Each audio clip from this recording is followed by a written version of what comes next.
On prend la direction d'Israël. Le pays marque aujourd'hui le deuil avec Yom HaZikaron avant de célébrer son 77e anniversaire. On fait le point avec vous, Julien Baloul, sur les cérémonies en cours. Bonjour.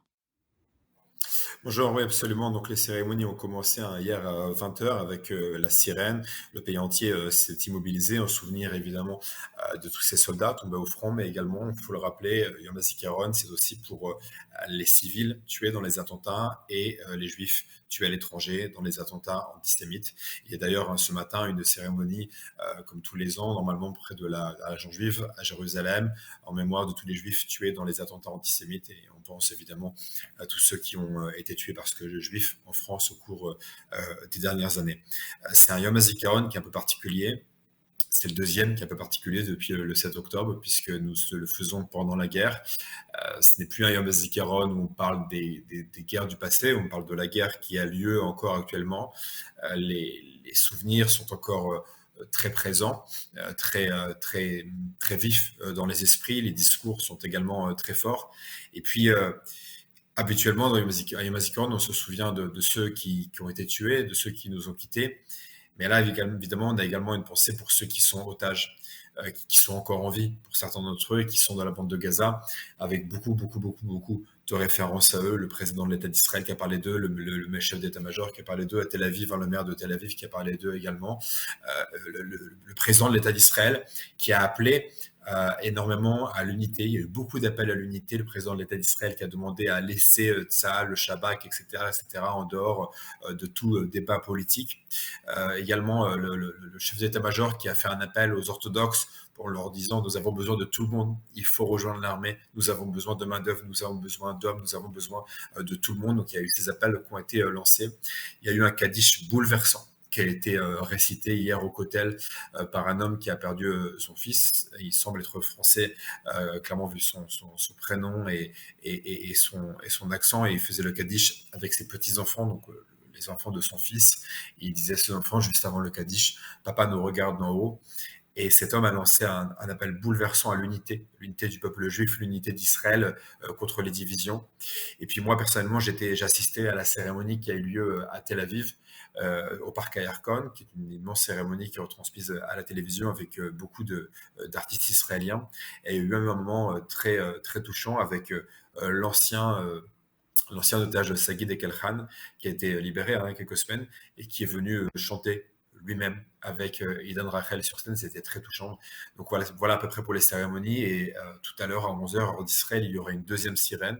Et puis ce soir, nous passerons du deuil à la joie. Habituellement, c'est ce qui est censé arriver. Cette année, évidemment, c'est encore un peu compliqué avec tout ce qui se passe. Mais en tout cas, Yom HaTzmaut sera marqué ce soir.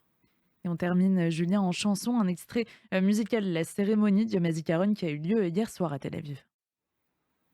Oui, absolument. Donc, c'est celle à laquelle je faisais référence il y a un instant. Il y avait beaucoup de passages qui ont été très émouvants. Il a fallu en choisir un.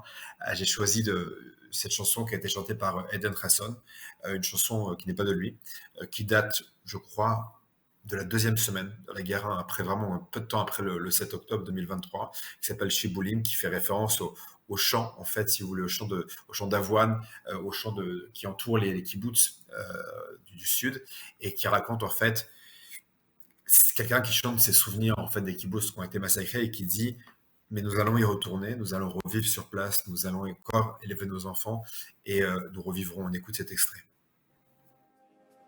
עבדה הדרך אל הכפר, הדרך בה רציתי לשוב בחזרה.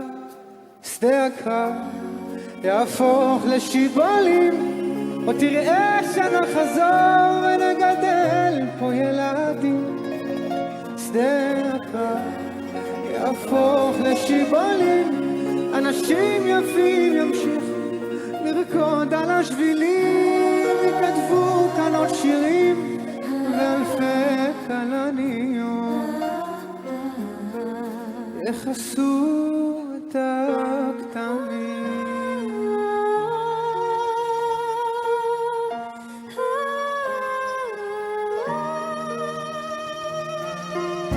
אתה זוכר כשהיינו כבר גדולים, היינו מסתתרים מאחורי הקיר, סלעי אבק שרפה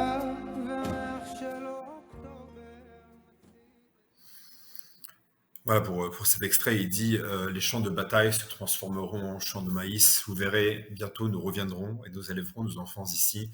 De belles personnes continueront de danser sur les sentiers.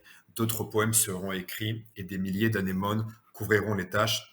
Les anémones, c'est ce t-shirt que je porte actuellement, qui est un t-shirt qui a été préparé par des personnes du sud d'Israël, pour ceux évidemment qui ne peuvent pas le voir, qui l'entendent à la radio.